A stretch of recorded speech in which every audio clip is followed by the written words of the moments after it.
but rock and roll? She's awake now, folks. With the money they stole. What can you do but rock and roll? What can you do but rock and roll? All right, morning. I made Constantine listen to punk music this morning. He made me listen to rap. I was so happy. You put on Lil Wayne, so I was like, fuck that. Put on Ezra Furman. That's true. All right, it is 6:04, and we are moving and grooving.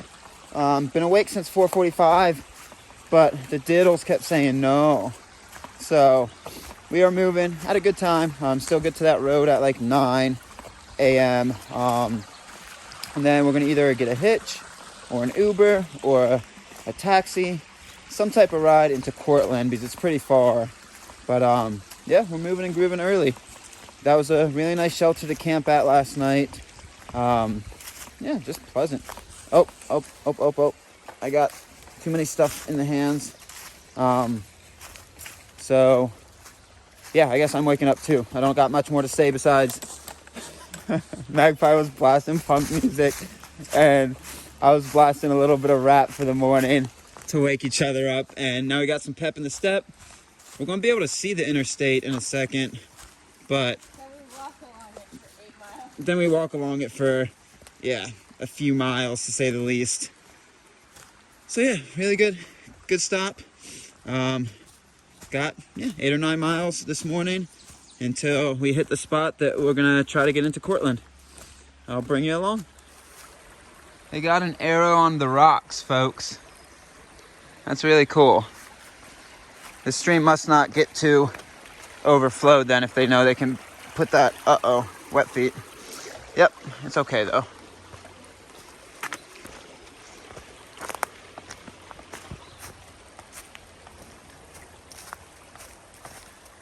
All we're trying to do, trail, is get a few miles in, and you gotta say, no, rat trap. It's like a hiker trap with cheese inside. We always have to get pulled into its pull. It sucks us in. You know what it was? Rat trap. That cheese snapped on Magpie's hands, it looks like. I'm just doing a quick one. We can call her Cheesy Hands from now on.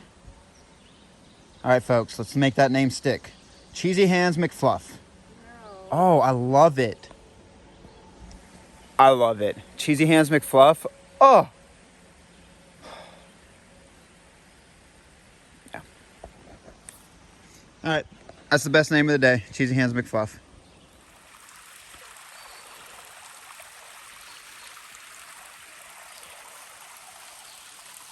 Across the pond she goes. As she travels upwards and onwards. The narrator is stuck behind, stuck in his little standing world. We watch her as she gets farther away, and the narrator really needs to stop now so he can catch up. All right, we tune back in with our poor narrator as he tries to close the gap behind the wild magpie in front. And we feel the emotions as they come through in his voice. One of loneliness, one of ache, one of heartbreak, because the wild magpie is too far ahead, but it is thus. Thus is where we find him now, as he wanders the prairies. Oh, I guess we're really not in prairies. As he wanders the prairies with a lonely footstep and a lonely stride. Nothing for company besides the trees and the rocks. He has talked to many rocks in his time, and he knows their language, so hopefully we can find heart. We can find heart that he will find company in the cold harshness of the prairies. And we will find heart there because, as we have talked, we have also gotten closer and she's gone.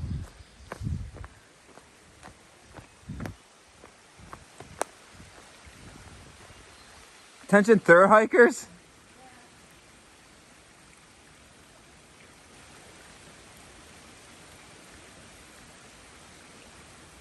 We check back in, having not gone much farther physically, but spiritually the narrator has been on a journey himself. It looks like the trail goes to the left, he says, as we watch the wild magpie pick her way across the prairie. Once again, really not a prairie, but we will go with it. Excellent campsite, he observes, as he continues his journey as well, still behind the wild magpie. He wonders, What is this gazelle-like pace that she is putting down? Where do those long legs come from? We will leave that to the narrator's own thoughts today as he continues his fruitless journey across the plains of Africa.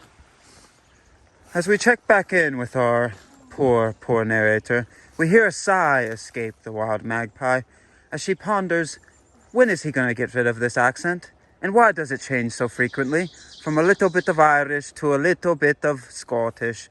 But we don't want... And then she wonders, why are we playing this Jamaican, yeah? And that, I don't know what that was. But we go back to the calm, soothing voice of the narrator as we follow the trail down through the forest, through the whispering pines, through the Scottish fields. We wander and hope and wander. He's trying to annoy me at this point. He's just mad that I made him listen to good music. We both ponder and wander and ponder and wander, and wander and ponder and ponder and wander. So as we get into the pines, we will cut this video here before the narrator is hurt, not only physically, but also spiritually. As we cut off the video here. As we check back in, we wonder, the narrator is staring down a steel and wire looking mesh box shape thing. And we wander and ponder, and ponder and wander. How could this have gotten here? And who could have put this here?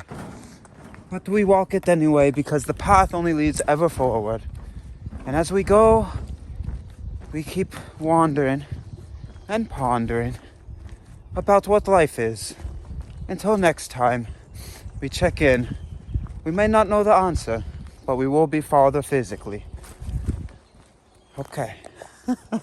Y'all, it's gonna be a while until that accent goes away. Oh man, I love it.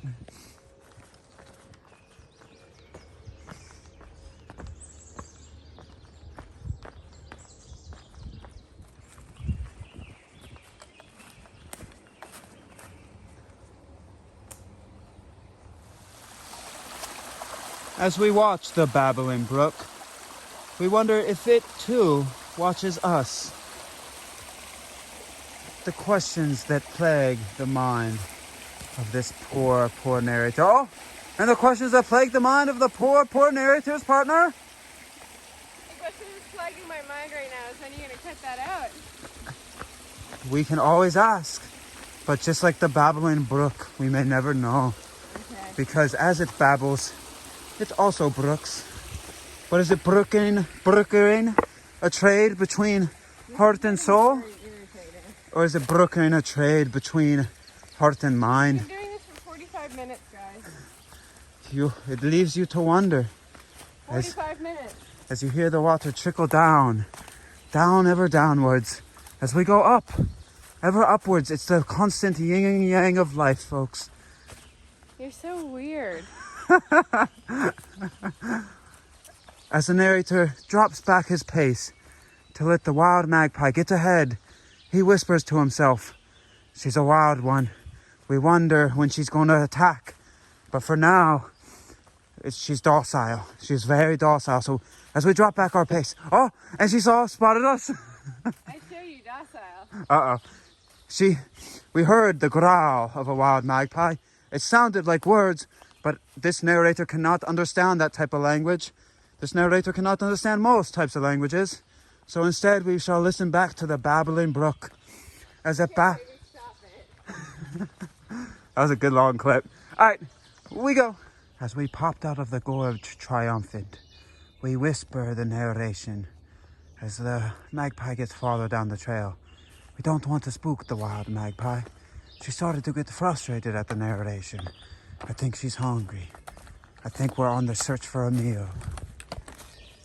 We heard that there's a watering hole over yonder. It's where many of the beasts go. Do you want to know where this beast hole is? Beast watering hole?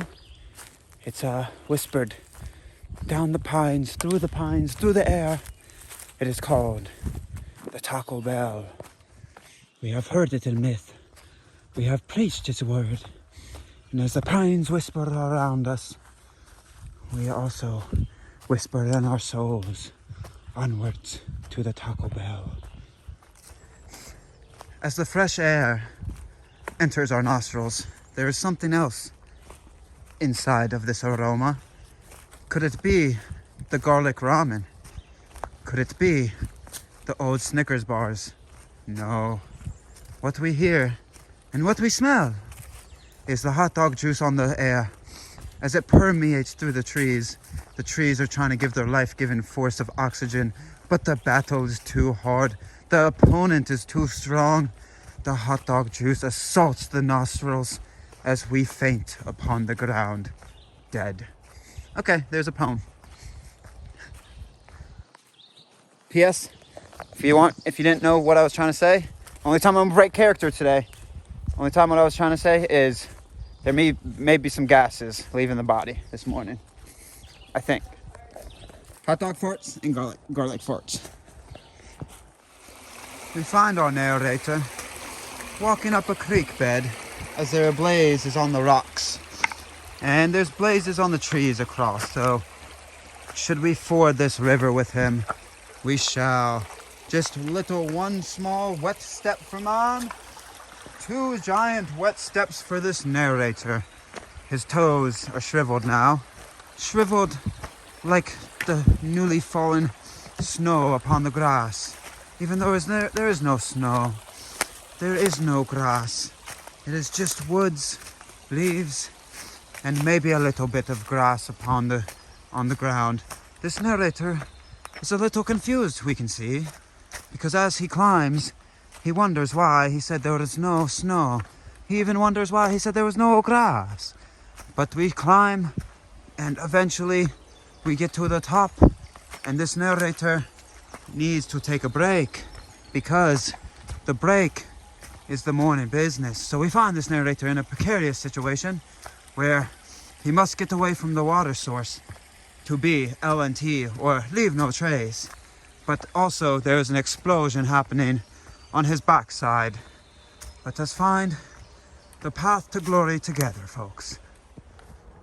We check back in with our narrator as he traverses this tunnel of trees as something else successfully has tunneled out of the system. The graphics in this imagery may be R-rated, but the content and the heart behind it is always G. Just so happy. We made it, folks. Oh, I broke character again. But I wanted to tell you, we successfully made it from that water source up a little climb, and morning business taken care of, about 7:30, and I don't know, probably less than three miles to the highway. Cool. And as we escape the tunnel of trees, it kind of symbolizes mankind and its constant need for getting into the fresh air, getting into the open spaces, because just like the mind, it needs the mind to thrive, and we found somebody. So we slowly taper off our voice as it gets quieter and quieter to not startle the wild magpie. Do you have a good poop? The narrator wonders where the fluffy porcupines are, and just as the babbling brook washes over the smooth rocks, the thoughts of hugging a porcupine washes over this narrator's smooth brain. Where are the fluffies? That is the question. That is the life's question. Where are the fluffies? And how do we find them? We will look for the fluffies, and we will keep our eyes open for the fluffies, because this feels like fluffy territory. How many times can the narrator say fluffy within a 2-minute span? Well, if you really want to know the answer to that question, we have about 1 more minute of saying fluffy. But we will not do that to you, because this narrator values your ears and your hearts. One more time, fluffy. We stumble upon these ancient plants that have so much fluff, one could almost think that you are covered in fur. But no, we continue. down a creek bed again. Once again, we listen to the babbling brook, the ongoing babbling brook of our minds. As we climb, one more climb, to the top we go. We find one more campsite at the top that we show you, and then we go to the road. One more climb we go, and we're off. Thanks for not routing us through the pond.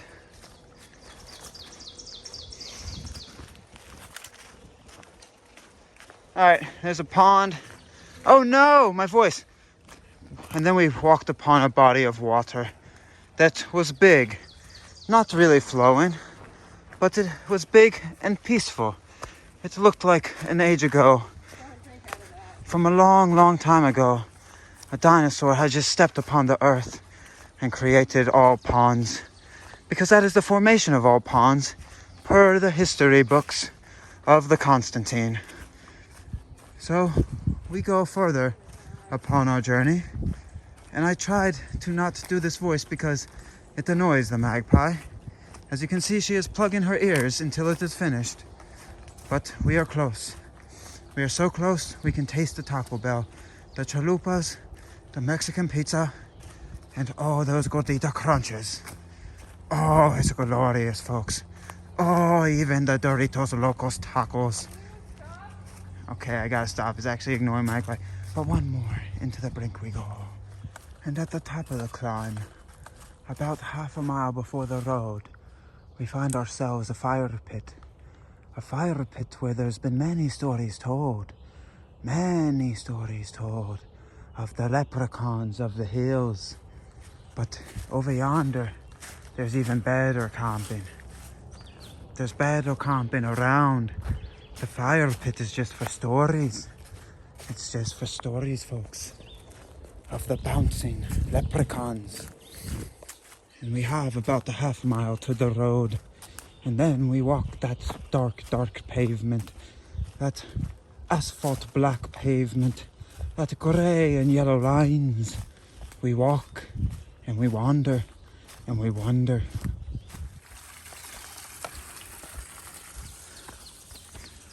All right, folks. They find us emerging from the trees with the Kebra elves. They're everywhere. As we continue this road walk down, there are no yellow lines. There is no black asphalt. There's only the gravel on our feet. As we whisper the tones of our Irish ancestors. I think that's where this narration accent has went. I don't know, but I do know that we'll continue down the road until we hit the wonderland, the homeland, the courtland of the Taco Bell. We pass underneath some man-made contraption. There's an I in front of it, and it's called Interstate?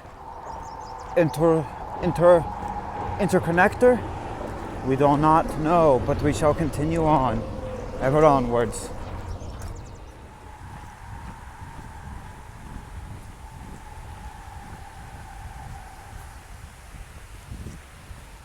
I'm gonna get a real quick video. All right, folks, we are at the end of our day, junction of Highway 11 and 392. Trail continues that way, but we need to go into Cortland where we're resupplying and staying for the day. So we made it by 9 o'clock. None of the taxis are running through there. Uber is not picking up, so it looks like we're gonna hitch. I'll keep checking Uber to see if we get anything, but for now it looks like we're hitching. Luckily this highway's busy. There's a good amount of traffic, so hopefully Magpie's charm will be able to do something. My charm's not that existent, but yeah, we made it, folks. Cool. All right, folks, before shit gets real, I tried to find a word to say before instead of shit, but before stuff gets real, I wanted to, where does it go? Just go to the other end. It just goes into the middle? I don't know, babe. It's one giant curtain. Yeah. Oh my god, where does it go? I think maybe you gotta pull it all the way to the end with the chair. I might have started it from the wrong way. I don't think they expect people to open the curtain. Okay, I'm gonna deal with that later. What I was saying, huge shout out to Catherine. Catherine So we got to that corner of Highway 11 and 392 where the trail cuts towards Messengerville and then has a little more road walk. And as I was describing, Uber, non-existent. Taxis, the only taxi company that runs out of Cortland actually... None of their employees showed up. None of their employees showed up to work today. And I called some guy from Ithaca. Sorry. And he was super unhelpful. Well, he was helpful in his way. But I was like, well, do you guys run a taxi out of here? He's like, first tell me what you want, and then I can figure out it. I'm like, all right. So gave him the spiel. Then he wanted to charge at least $100 to get to us, and then whatever it costs to get to Cortland, too. So we're like, okay, we're set to hitch in. So it was a busy road. I was trying to stay hopeful, but... It took like 5 minutes. It took 5 minutes, and a woman was going the other way. Down to Marathon, but she's like... She just finished a night shift at work, and was going to start her day shift at her other job. Mm-hmm. And she took time out of her day to like turn around, drive us 10 miles up to Cortland before going 10 miles back south to Marathon on no sleep. And she was a lovely, lovely lady. Very, very pleasant. Talked about mushroom hunting. Yeah. We gave her some tips on where I might have seen some morels. Yeah. It was awesome. It's all working out. We're right across the street from a Taco Bell. Oh, yeah. She was awesome. And she even offered us a ride back in the morning, but she's going to come back here for something tonight. And she's like, if you get guys time links up in the morning, I'll give you a ride back. So first hitch in almost 2 years. None of the trails in 2020 did we hitch on. None of the trails in this year did I hitch on. Last trail I hitchhiked on was into Payson on the Arizona Trail. Yeah, that was the last time I hitched too. 2019. And this time it took 5 minutes. It must be my face. It can't be that face. It is that cute face. Well, she was vaccinated, I think, because she's a healthcare worker, so yeah. It's starting to be okay to hitchhike again. Yeah. Super awesome, folks. It worked out perfectly. We're going to live it up. Oh, and it's only 9:30 a.m. We got all day in town. Taco Bell, here we come. All right, folks. That was going to be the only video of our in-room kind of life, because I don't do a lot of videos of hiker rooms, because you've seen one motel room and you've seen them all. But watch this. Let's walk to the window, shall we? Let's walk to the window. Let's walk to the window. You can see Taco Bell from our window. Oh my God. Oh my God. It's so awesome. Right next to the Taco Bell is the laundromat. So once you eat too much Taco Bell, you go to the laundromat because your clothes are more soiled than they are when you're hiking. But glorious, glorious, glorious. I'm going to end it right there. Oh, that's so awesome. I'm so ecstatic. All right, folks. This is the resupply to get to Watkins Glen, which for us will be about 4 days away. I'm nearing in on the 5th. So what we got going on right now is 2 bags of Lay's, 2 bags of chips. We have apple rings just for munch and crunch. We have 1, 2, 3 Idaho and potatoes for 3 dinners. We have combos for munch and crunch. Been carrying that for a while, haven't eaten. Don't know why I'm still carrying it, because it can't throw away food. Have 3 burritos for a dinner / maybe a fun lunch. 5 bags of just candy, some fruit. 6 America brownies, looked pretty good.